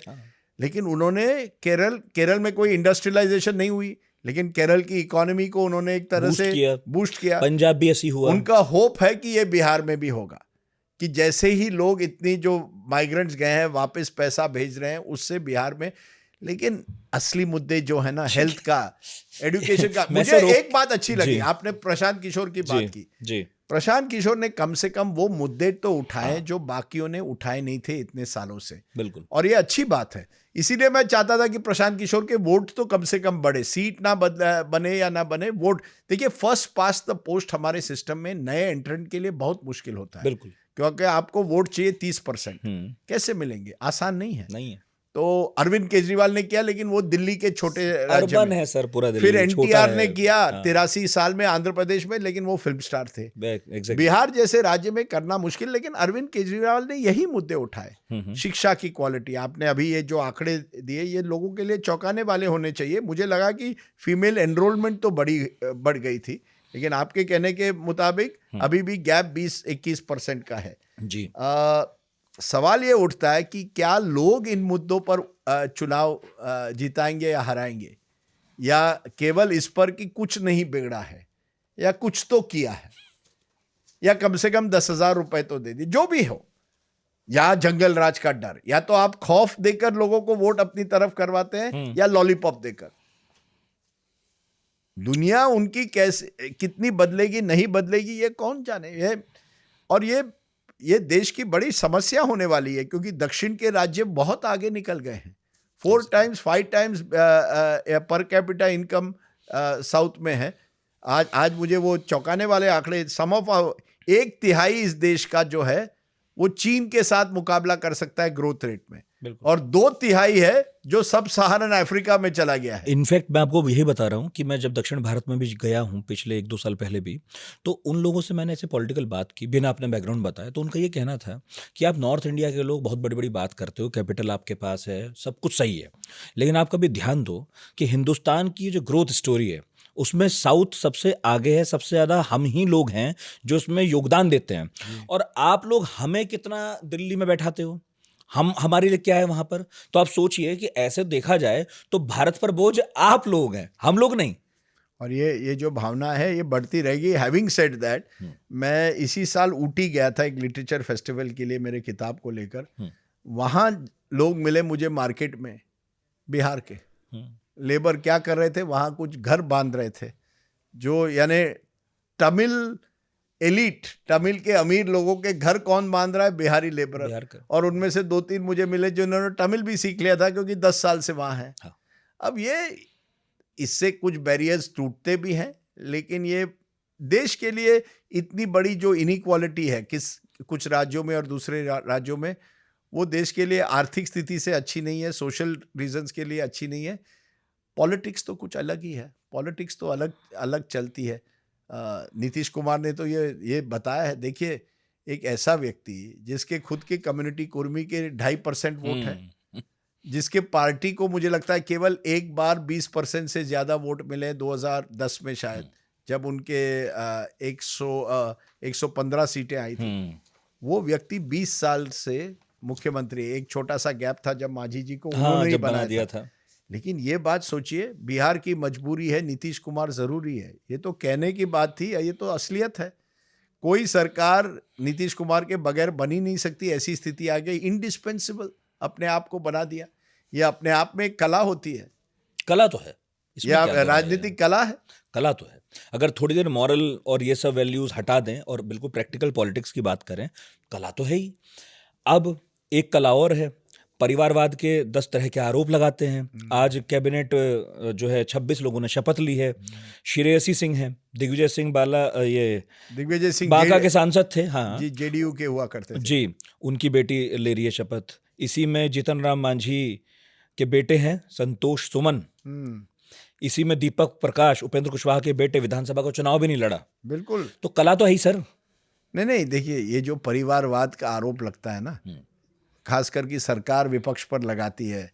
अब एक फर्क है, कांग्रेस पार्टी और बीजेपी में जरूर एक फर्क है कि कांग्रेस पार्टी में एक ऐसी स्थिति बन गई है कि बगैर गांधी नेहरू काम चलता है। कोई और वो नेता नहीं बन सकता। बीजेपी ने कम से कम ये दर्शाया कि कोई भी बन सकता है, अगर आप देखें तो ये एक उनकी उपलब्धि है।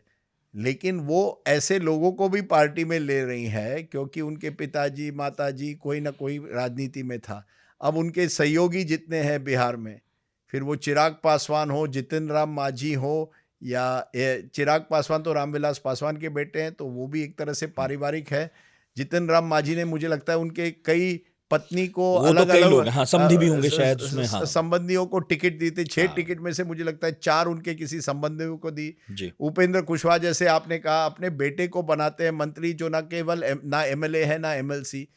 अब आप कहना, तो ये कहना कि परिवारवाद जो है ना, हम उसके सख्त खिलाफ है, ये कहाँ हुआ है? लेकिन मैं एक कहूंगा, नीतीश कुमार व्यक्ति ने कभी परिवारवाद प्रोत्साहित नहीं किया, कभी उसने अपने खुद के बेटे को आगे नहीं किया। आज की राजनीति में क्या सबसे बड़ी समस्या है? कास्ट, जाति की राजनीति होती है, सांप्रदायिकता होती है, कम्युनिटी की राजनीति होती है, करप्शन बहुत होता है। मंत्रियों पर बिहार में कितने आरोप लग रहे हैं, जमीन कितनी हो गई है। मैं जो प्रशांत किशोर ने कई नाम लिए हैं, लेकिन जो उन्होंने डिटेल्स दिए है वो इन्वेस्टिगेशन तो होना चाहिए। क्रिमिनलाइजेशन, अनंत सिंह का मैंने उदाहरण दिया, जिनके खिलाफ कई केसेस हैं। ये 4, और 5वां मैं कहूंगा डिनेस्टी। इन 5 से नीतीश कुमार व्यक्ति जो है वो बचे रहे हैं। उन्होंने कभी ओपनली कभी जाति की राजनीति नहीं के लिए, ईबीसीज को जरूर उन्होंने आरक्षण दिया, ये वो, लेकिन खुद उन्होंने उस तरह की राजनीति नहीं की है। आरक्षण देना एक बात होती है, लेकिन केवल ईबीसी का मैं रक्षक हूं, ऐसी बात उन्होंने नहीं की है। सांप्रदायिकता, आपने बाकी उनके जो एलाय है हिंदुत्व की बात करते हैं, गिरिराज सिंह क्या क्या बात नहीं करते मुसलमानों के खिलाफ, लेकिन नीतीश कुमार ने खुद एक शब्द नहीं किया। मैं तो 2014 में मुझे याद है, उन्होंने कहा कभी कभी राजनीति में तिलक लगाना पड़ता है, टोपी पहननी पड़ती है। मोदी जी के नाम पर तो उन्होंने आपत्ति जताकर मुख्यमंत्री पद छोड़ा था। हाँ। तो ये रह गई कम्युनलिज्म। मंत्री उन्होंने पद छोड़ा था। करप्शन पर उनके खिलाफ पर्सनली कोई आरोप नहीं लगे, मंत्रियों पर लगे हैं, उन पर नहीं। क्रिमिनलाइजेशन, हाँ, जेडीयू में कुछ क्रिमिनल अनंत सिंह ही एलिमेंट्स, हैं, हाँ। अनंत सिंह है, कई कुछ और भी हैं, लेकिन खुद नीतीश कुमार ने डायरेक्टली किसी को उस तरह से प्रोत्साहन थोड़ा नहीं दूर दिया। रहते हैं इस तरह की दूर बातों रहते से, हैं। डायरेक्ट नहीं लिंक होता है। जी, तो ये उनकी उपलब्धि है, और अपने बेटे को नहीं प्रोजेक्ट किया। मुझे लगता है इन सब वजहों से जनता जो है ना, चुनाव में एक विश्वसनीयता उन्होंने कि ये जो है ना आदमी जो है वैसे ठीक ठाक आदमी, बाकी से तो बेहतर है, बाकी से बेहतर है, थोड़ा बहुत भरोसा है उन पर। मैंने एक बार एक लेख लिखा था जब 2010 का चुनाव जीते थे, कि ये अमोल पालेकर हैं। अच्छा। अपने पॉलिटिक्स के। क्यों? अमोल पालेकर एक मिडिल क्लास हीरो थे। वो अपनी फिल्म्स करते थे, रजनीगंधा, छोटी सी बात, कौन से और थे उनके कई, ये गोलमाल वगैरह, छोटे बजट की, हाँ, छोटे बजट की फिल्म। कभी अपने आप को अग्रेसिवली कहीं प्रोजेक्ट नहीं किया कि मैं बड़ा स्टार हूँ। अपना काम करके पिक्चर भी सक्सेसफुल होती थी, और कई सालों तक फिल्म इंडस्ट्री में रहे। ऐसा नहीं कोई गुड लुकिंग थे या कोई हीरो लाइक। दूसरी तरफ उसी जमाने के कई हीरोज हो गए, 1-2 हिट देकर फेड अवे हो गए। तो मैं उन एक दो हिट पिक्चर के लोगों को लालू यादव से जोड़ता हूँ और अमोल पालेकर को मैंने नीतीश कुमार के साथ जोड़ा था। और ये सच्चाई है, नीतीश कुमार ने अपने आप को एक तरह से साइलेंट रखा है, साइलेंट बिहारी। बहुत बिहारी बहुत कम साइलेंट होते हैं। ये बात तो है। मैंने बहुत कम बिहारी देखा है जो बात ज्यादा नहीं करते। मेरा ड्राइवर भी रमेश मंडल बिहारी है, बहुत बात करता है। बिहारियों को बात करना राजनीति पर, नीतीश कुमार को मिलो बहुत कम बात करते हैं। लेकिन जो साइलेंट बिहारी है, he has scored over the charismatic Bihari, जिसका करिश्मा एक जमाने में हुआ करता था। बिल्कुल। तो ये अपने आप और इनफैक्ट उनकी सेहत की बातें भी बहुत चली चुनाव से पहले, लेकिन देखिए जो बाइडेन कहा जाने लगा था बिहार का। नहीं, देखिए अभी भी सेहत उनकी कुछ ठीक ठाक नहीं है। इतने महीनों में उन्होंने कोई पत्रकार से बात की है? कुछ तो प्रॉब्लम होगा, कुछ तो है। लेकिन हमारे जमाने में देखिए, health has never been a reason for Indian elections की इनकी, तब इनफैक्ट उससे सिंपैथी आती है। हाँ, कोई बीमार पड़ गया तो लोग उसे और वोट मिल जाता है। इनफैक्ट किसी ने मुझे कहा कि लोग ये दिखाना चाहते हैं कि नीतीश बाबू आपने बहुत हमारे लिए थोड़ा बहुत या कुछ तो किया है, हम भी आपके लिए कुछ करते हैं, ऑलमोस्ट लाइक अ ग्रेटिट्यूड, फेयरवेल गिफ्ट। बिल्कुल। हमारी एक साथी बिहार में थी, उन्होंने कहा कि मैंने पूछा कि ये बताइए नीतीश कुमार तो बीमार हैं, तो स्वास्थ्य ठीक नहीं, आप क्यों वोट दे रहे हैं? तो उन्होंने कहा अभी तो उन्हें ज्यादा जरूरत है हमारी। हाँ, वो बूढ़े होते रहे, अभी तो हमारी ज्यादा जरूरत है उनको, हम अब देंगे। मैंने नीतीश के गांव में उनके पुराने साथी से यही बात की थी कि नीतीश जी की तबीयत ठीक नहीं है। तो उस व्यक्ति बड़े गुस्से में आ गए और कहा, तबीयत ठीक नहीं है का मतलब क्या है? क्या आप किसी को घर के बाहर निकाल देंगे क्या कि उनकी तबीयत ठीक नहीं है? देखिए, ये देश बड़ा अद्भुत है, कहाँ कौन क्या सोचता है ये कौन जाने। अगर पिछले साल भी मैं कहूँगा, अगर नवीन पटनायक पांडियन जी को अपना उत्तराधिकारी की तरह से प्रोजेक्ट नहीं करते तो जो चुनाव जीता। अगर नवीन पटनायक जनता के सामने जाकर कहते, मैं नवीन बाबू, ये मेरा आखिरी चुनाव है, आप मुझे क्या कहते हैं, अपने ब्लेसिंग्स दीजिए, अपना आशीर्वाद दीजिए, जीत जाते। बॉस, ये देश का कोई कौन जाने कहाँ कैसे कब एमजीआर जो थे बीमार पड़े थे, लेकिन उससे कोई उनके पॉपुलैरिटी पर नहीं पड़ा। अरे लोग तो उनका क्रेज और बढ़ गया। सच बात। एमजीआर अन्ना अन्ना करके कहाँ हम ये देश में सही है। कब क्या हो कौन जाने। तो जल्दी जल्दी 2-3 फैक्टर्स पे बात कर लूं इस पॉडकास्ट में, फिर अंत भी करेंगे। देखिए, एलजेपी चिराग पासवान, पिछली बार वो हनुमान थे, सफलता नहीं मिली थी। इस बार जो उनकी सफलता है उस पर कसीदे काढ़े जा रहे हैं कि देखिए वापस आ गई पासवान की पार्टी। आ गई। देखिए क्या है ना, ऐसी कुछ पार्टियां हैं 5-6% वोट लेकर वो, और रामविलास जी भी इसमें माहिर थे। 29 में 19 जीते हैं, स्ट्राइक रेट देखिए बहुत बेहतर है। हाँ, 19 आउट ऑफ 29। हाँ, 19 आउट ऑफ 29 जी। पर देखिए, एक ये बड़ा फैक्टर था इस बार, जैसे मैंने शुरुआत में भी कहा, उनका जो 5% वोट है वो आने से एनडीए को काफी हद तक सुविधा हुई। और चिराग चाहते हैं, मुझे लगता है कि वो मुख्यमंत्री बने, लेकिन वो नहीं बनने देंगे। ये जो, क्योंकि आपकी 19 सीट की पार्टी है, 19 सीट की पार्टी कैसे बनेगी? लेकिन चिराग की एक तरह से इंडिस्पेंसिबिलिटी अब हो गई है। उन्होंने ये दर्शाया कि मेरा एक वोट है। और जमाना देखिए कैसे बदलता है। यही एनडीए ने 4 साल पहले मैंने मेरे किताब में लिखा, घर से निकाल दिया उनका सामान। पीडब्ल्यूडी ने घर बंगले के बाहर रख दिया था, बिल्कुल डिप्रेस थे। तब कहाँ था हनुमान? आज आप हनुमान बनुमान कह रहे हैं उनको, तब कहाँ थे बेचारे? तब आप उनके ये पशुपति पारस को प्रोजेक्ट कर रही थी बिल्कुल एनडीए। आज पशुपति पारस किनारे पर, चिराग लेकिन सर का उदय हुआ है। चाचा भतीजों से भारतीय पॉलिटिक्स में जीते नहीं है कभी। नहीं देखिए, जीते हैं क्या? अब नहीं, ज्यादातर नहीं, अपने शिवपाल भी नहीं जीते अखिलेश के साथ। लेकिन मैं इतना ही कहूँगा, ये राजनीति है। जब आपको इस्तेमाल करना था चिराग का, आपने इस्तेमाल किया। जब आपको उनका लगेज फेंकना था, तब आपने किया। आज आप उसे हनुमान, या वो अपने आप को कह रहे हैं कि वो मोदी जी के हनुमान है। चिराग पासवान को अब सोचना होगा कि वो सेंटर में ही राजनीति करना चाहते हैं या स्टेट में। मेरी जानकारी के मुताबिक उन्होंने पेशकश की कि हमारे एक व्यक्ति को उप मुख्यमंत्री पद दिया जाए, रिजेक्ट हुआ। देखिए, ये मोदी जी की सरकार जो है ना, वो जानती, यूज एंड थ्रो। जब समय आता है अपनी तरफ रखो, जब जरूरत नहीं है धीरे से मार्जिनलाइज कर दो। लेकिन सत्ता हाथ में होनी चाहिए, जो भी हो। आप रामविलास पासवान को भी याद कर रहे थे, कुछ कहना जी चाह बिल्कुल। रहे थे? नहीं लेकिन नहीं, मेरा कहना था कि रामविलास पासवान की एक खूबी हुआ करती थी, वो जानते थे कि हवा किस तरफ चल रही है। उनको ये, और उसी तरफ वो जाते थे। एक बार मुझे लगता है उनकी चूक हो थोड़ी गई, गड़बड़ हो गई थी। हाँ, एक चुनाव में, लेकिन ज्यादातर, लेकिन जब रामविलास जी मिलते थे हमेशा हाथ पकड़ के, बड़े मीडिया फ्रेंडली हुआ करते थे, कहानियां बताते कैसे साइकिल पर उन्होंने गांव गांव जाके पहली बार प्रचार किया था। बड़े उस समय साधारण थे, धीरे धीरे उनकी वो करियर में ऊपर चले गए। उनकी भी एक आशा थी। वीपी सिंह ने मुझे एक बार कहा था, नहीं नहीं रामविलास जी कौन जाने प्रधानमंत्री भी बन सकते हैं, दलित प्रधानमंत्री। हुआ नहीं, वो बात अलग है।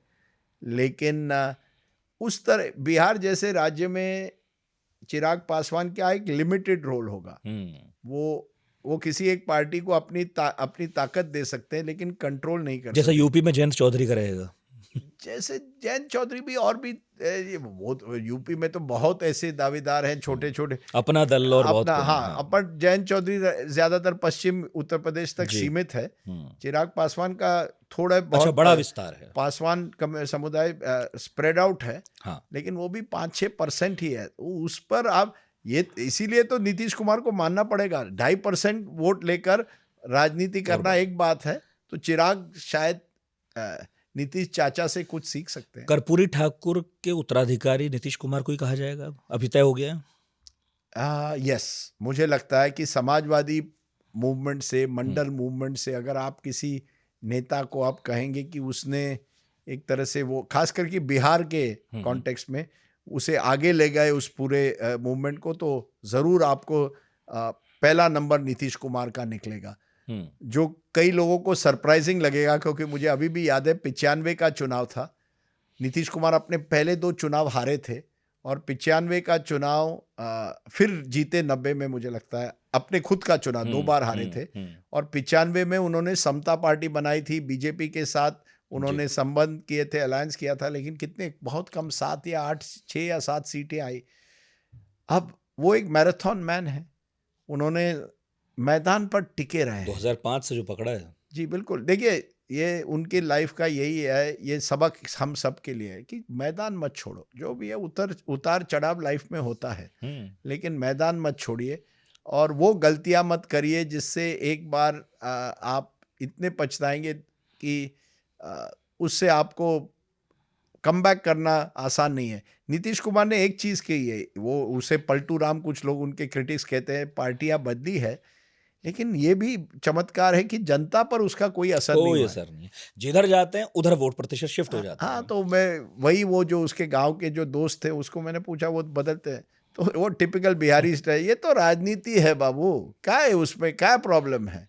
नीतीश बाबू तो हमारे मुख्यमंत्री है ना, बाकियों को तो उनको सपोर्ट करना पड़ता है। बिल्कुल, तो ड्राइवर पर, शीर्ष पर हमारा आदमी। हाँ, तो ड्राइवर वही है, बाकी लोग बैक सीट में हैं, बस। ड्राइवर सीट पे नीतीश कुमार रहेंगे। जो भी हो, बिहार में किसी की भी गाड़ी हो, लालू जी की या तेजस्वी और लालू जी की या बीजेपी की गाड़ी, तो नीतीश कुमार ही चलाते हैं। महागठबंधन हारने वालों की थोड़ी बात कर लें, हमने की नहीं। 2020 में आरजेडी ने 75 सीटें जीती थी।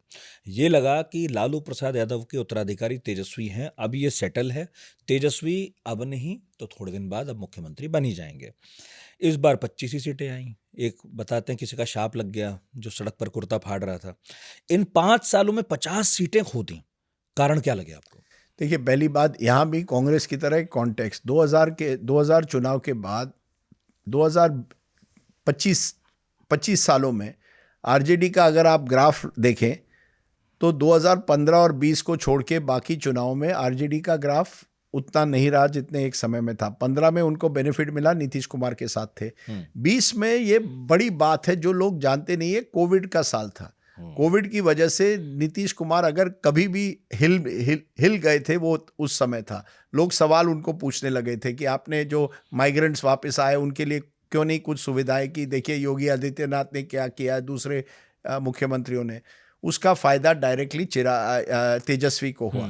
तेजस्वी ने तब बड़ा अच्छा कम्युनिकेशन किया था। 10 लाख नौकरियां जहां भी जाते थे वो कहते थे, वो बात चली क्योंकि बेरोजगारी थी, पलायन था, कोविड था, पर एक ही नैरेटिव था, कम्युनिकेशन क्लियर था। इस बार क्या हुआ, आपने कम्युनिकेट ही नहीं किया। अगस्त के महीने में आप वोट चोरी कह रहे थे, जब तक बीजेपी ने तुरंत ये जो महिला रोजगार योजना शुरू की, तब आपने रिएक्ट के बाद 20-25 दिन बाद कहा नहीं नहीं हम भी 30,000 देंगे। बीजेपी कह रही है हम पेंशन देंगे, हम भी देंगे। बीजेपी कह रही है या एनडीए कह रहा है कि हम इतनी सारी नौकरियां देंगे, नहीं नहीं हम भी हर घर में नौकरी देंगे। अब हर घर में कैसी गवर्नमेंट नौकरी दोगे?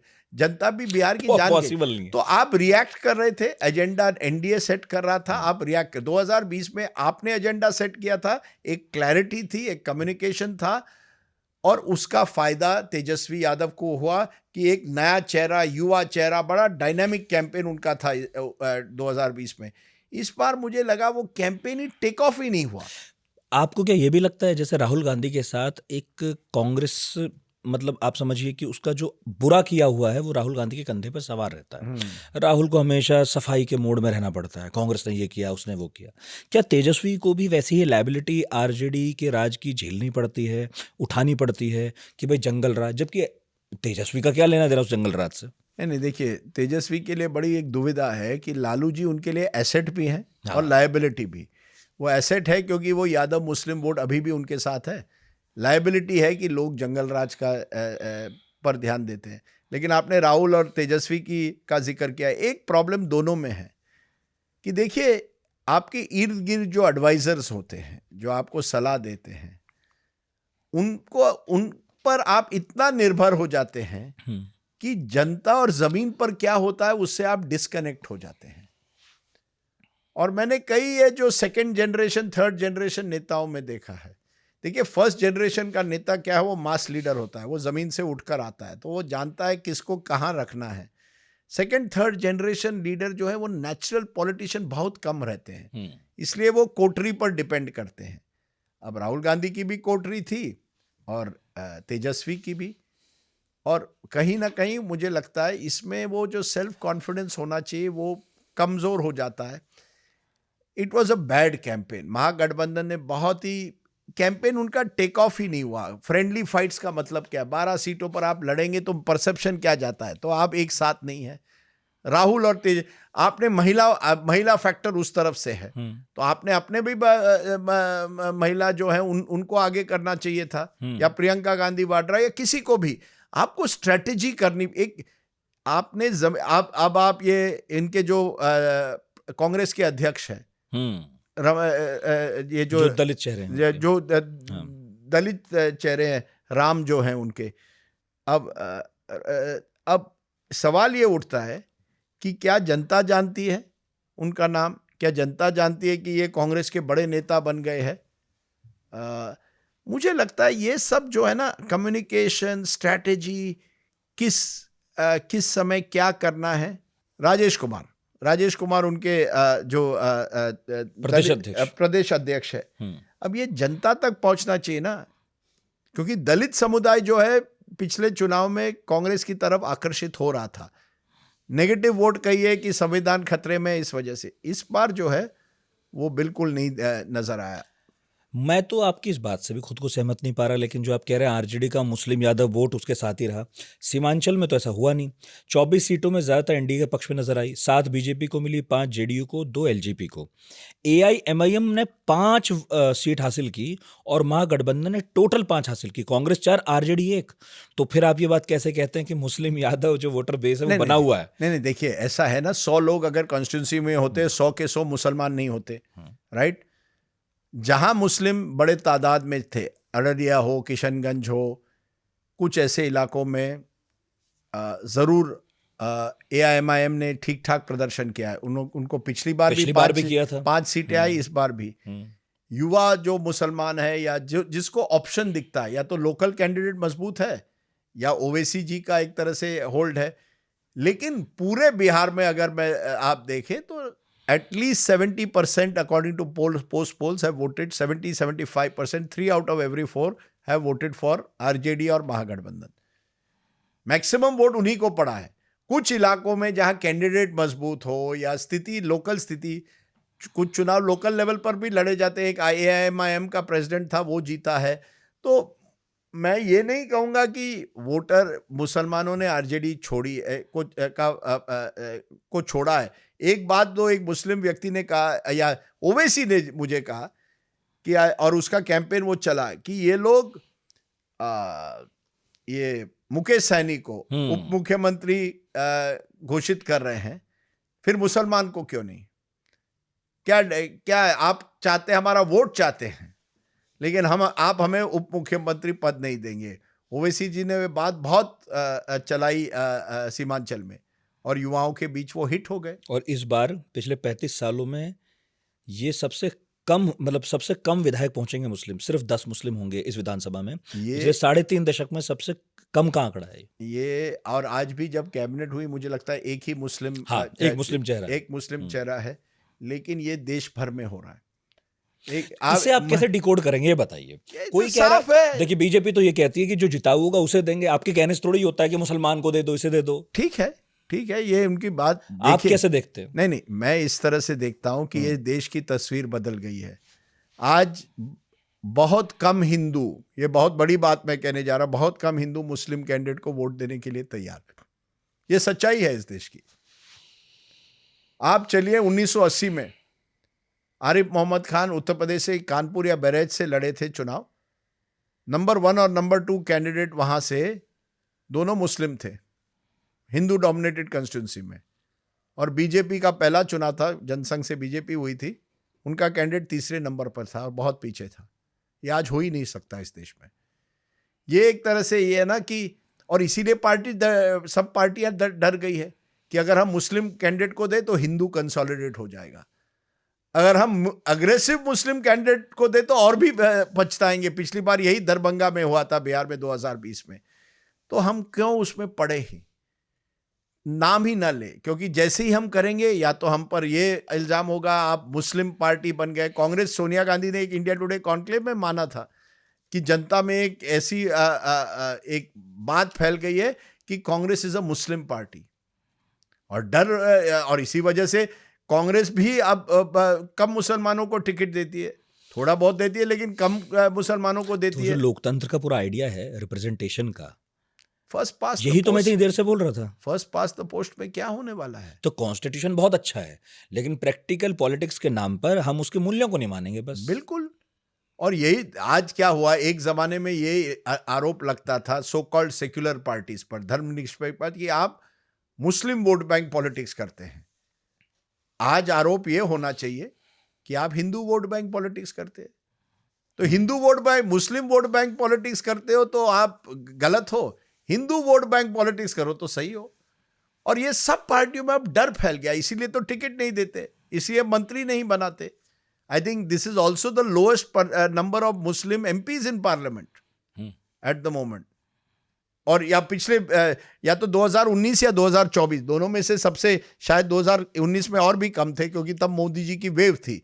इस बार कम से कम, क्योंकि कुछ समाजवादी पार्टी वगैरह के मुस्लिम कैंडिडेट से थोड़े नंबर बड़े होंगे, लेकिन फिर भी अपने परसेंटेज से तो कम है। तो फिर आप AIMIM जैसी जो पार्टियां खड़ी होती हैं, जिनके कैंडिडेट्स में ज़्यादातर 99% मुसलमान चेहरे दिखाई देते हैं, फिर उन्हें जो आलोचना झेलनी पड़ रही है वो सही है, नहीं है? नहीं, देखिए, कहीं से तो आएगा मुसलमान चेहरा, कोई नहीं, तो आएगा, खड़ा होगा। नहीं, बिल्कुल आएगा। लेकिन अगर आप केवल मुस्लिम्स ओनली पॉलिटिक्स करें या हिंदूज ओनली पॉलिटिक्स करें, अब ओवैसी भी वही कहेंगे जो बीजेपी आपको कहता है कि मैं हिंदुओं को क्यों टिकट दूं, क्योंकि कोई हिंदू, अगर मैं हिंदू को दूं तो कोई हिंदू मेरी पार्टी को वोट नहीं देने वाला, नहीं देगा।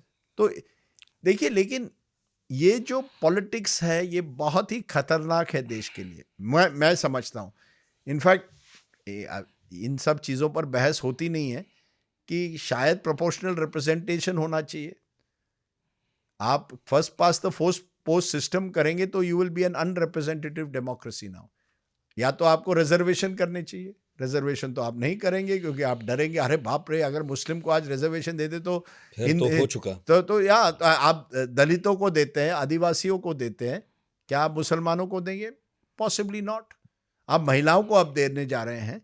देखिए, ये जो, पर ये मैं कहूँगा, मैंने यूपी में ये ज़्यादा देखा है कंपेयर टू बिहार। बिहार में इतना हिंदुत्वकरण मैंने नहीं देखा है जितना मैंने यूपी में देखा है, बिहार की मैं आज भी कहता हूं कि अगर नीतीश कुमार और तेजस्वी ये चुनाव साथ में लड़ते तो जीत जाते। ये गणित है बॉस। 3 बड़े पार्टियां 2 साथ में आ जाए, चुनाव जीतते हैं। तो ये मुस्लिम वोट की वजह से हिंदू कंसोलिडेट होता है, ये बात कुछ हद तक बिहार में, यूपी में सही है। Bihar that was not a big factor. Bihar caste driven ज्यादा है। बिल्कुल कास्ट ड्रिवन ज्यादा है, कम है। 100% है। यूपी तो कहाँ है, यूपी तो बहुत पीछे है कास्ट के रेस में बिहार के आप इसलिए कंपैरिजन कह रहे हैं लोकसभा में यादव वोट दे देते हैं बीजेपी को? हाँ लोकसभा में हाँ यादव वोट भी बीजेपी को चला जाता है। नहीं यूपी में कह रहा हूं मैं। नहीं यूपी इसलिए में, भी कह रहे हैं आप? यूपी में यादव वोट कुछ हद तक चला जाता है, हर राज्य में चला जाता है। परसेंटेज देखिए, मैं अभी तक अगर समाजवादी पार्टी का कैंडिडेट यादव हो और बीजेपी का हो तो समाजवादी पार्टी को नेचुरल एक एडवांटेज तो होगा, वो एज तो है। लेकिन इसका मतलब नहीं है कि कोई यादव बीजेपी को आज वोट नहीं कर रहा है। और बीजेपी, मैं आपको एक और उदाहरण जो विनोद तावड़े ने मुझे कहा, जब मध्य प्रदेश में मोहन यादव को मुख्यमंत्री बनाया गया, उस दिन मैसेज दिया गया कि पूरे जितने यादव इलाके हैं गांव में, वहां एलईडी टीवी लगा दो और लोगों को दिखाओ स्वेरिंग इन सेरेमनी, ताकि लोगों को लगे देखिए बीजेपी के भी यादव नेता हैं। देखिए इस लेवल का माइक्रो मैनेजमेंट, इस लेवल का डिटेलिंग। नहीं, बीजेपी के सामने चैलेंज हमेशा था कि अर्बन पार्टी का तमगा छोड़े, बनिए ब्राह्मणों की पार्टी की छवि से बाहर निकले। तो उसने तो बहुत अच्छा किया, बिल्कुल लेकिन किया। क्या उतना ही अच्छा बाकी दल भी कर पा रहे हैं जिन पर ये तमगे लगे हुए, इनकी पार्टी उनकी पार्टी है? नहीं कर पा रहे। लेकिन पिछले चुनाव में अखिलेश यादव ने कोशिश तो की कि शुरुआत में ही कह दिया कि मैं 5 यादव जो है मेरे परिवार के हैं, बाकी किसी को सीट नहीं दे रहा, कम मुस्लिम को दिए, बाकी ज्यादातर उन्होंने इस बार बाकी कम्युनिटीज को साथ लेने की कोशिश की। फिर वो अवधेश प्रसाद हो फैजाबाद में जो दलित समुदाय से आते हैं, या कई कुर्मी कैंडिडेट्स को दी। तो उन्होंने कोशिश तो की है, आपको कोशिश करनी चाहिए। बीजेपी इसमें बहुत सफल रही है, अपने बीजेपी को क्रेडिट देनी पड़ेगी। जो ब्राह्मण बनिया पार्टी कहा जाता था, शहरी पार्टी कहा जाता था, आज उस तरह से लोग उनको तो फिर बीजेपी से ये उम्मीद कीजिए कि वो रिप्रेजेंटेशन के सवाल पर इनसे बेहतर साबित होगी, बाकी जातियों को बेहतर रिप्रेजेंटेशन देगी। Yes, except that they will all be Hindus.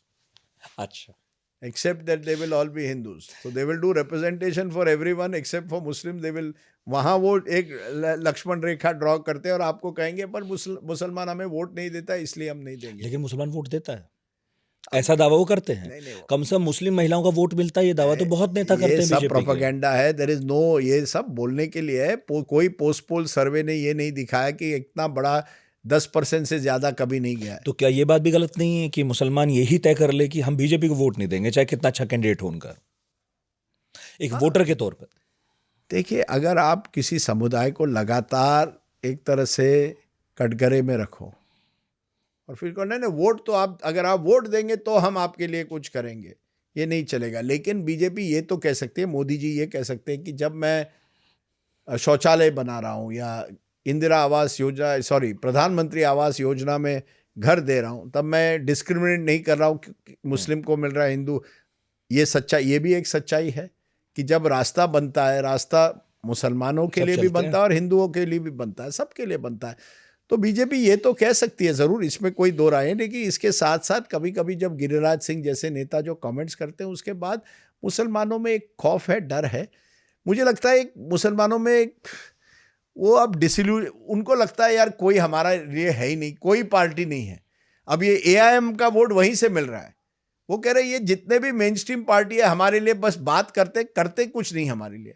तो चलिए जो व्यक्ति हमारी बात करता है उसको वोट देते हैं। ये हुआ है, पर ये शायद देश भर में ना हो।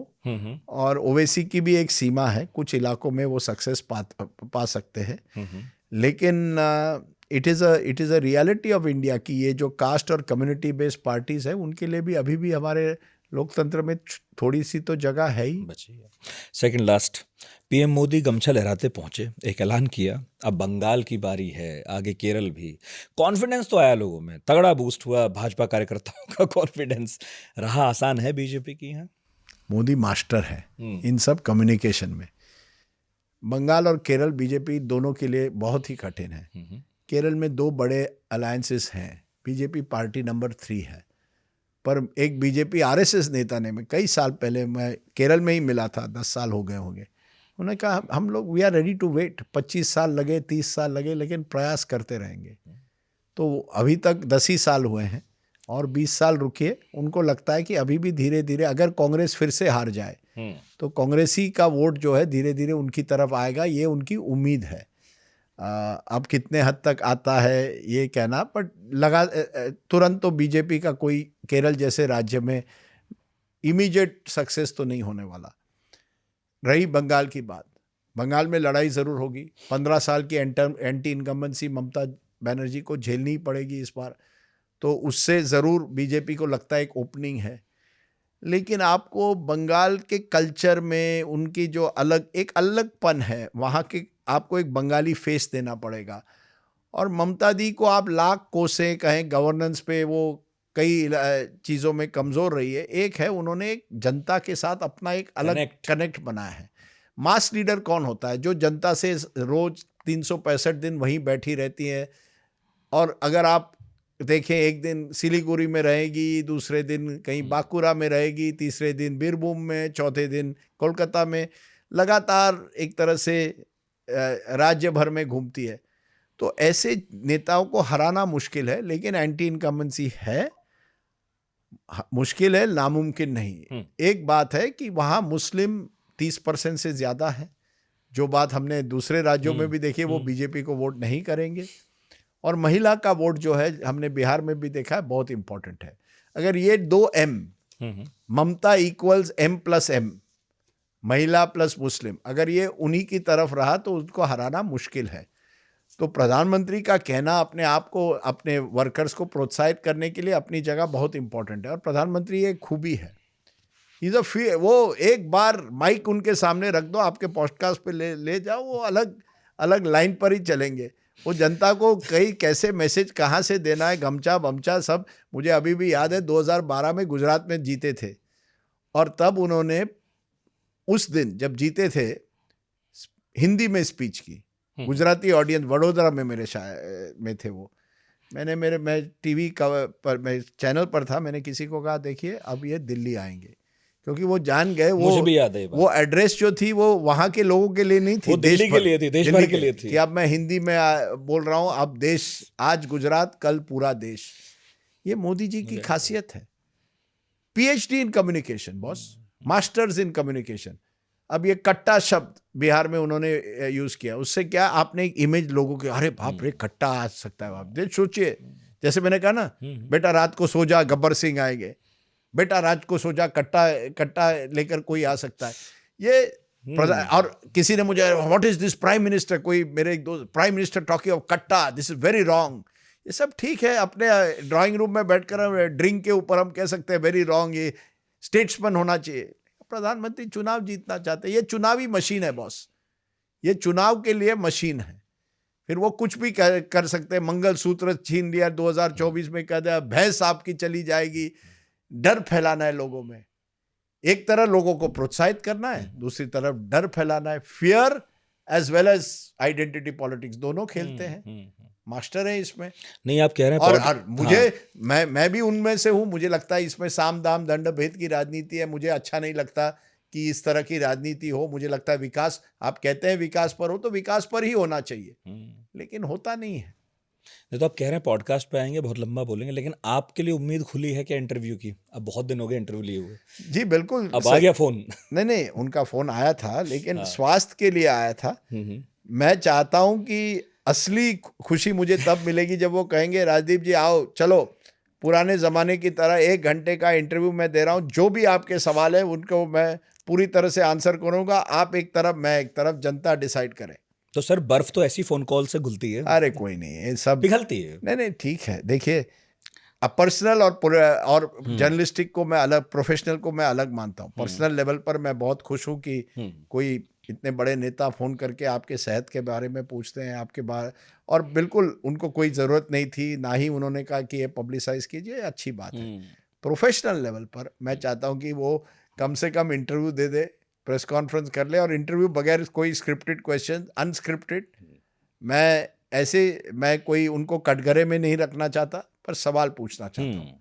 तो मेरा आखिरी सवाल, जब जर्नलिस्ट इतना बड़ा हो जाए, मतलब आप जितना बड़ा तो हो ही जाए कि लोग उसे सड़क पे पहचानने लगे हैं और उसके ओपिनियन सुनने के लिए लोग बड़े चाव से पॉडकास्ट देखें, इंटरव्यू देखें, ट्विटर पे नज़र रखें, तो ऐसे जर्नलिस्ट के लिए कितनी मुश्किलें खड़ी हो जाती हैं धीरे धीरे करियर में? मतलब वो ओपिनियन देते हुए थोड़ा सा कॉन्शियस रहता है क्या? वो खबर से बड़ा हो जाता है तो कितनी मुश्किलें आती हैं?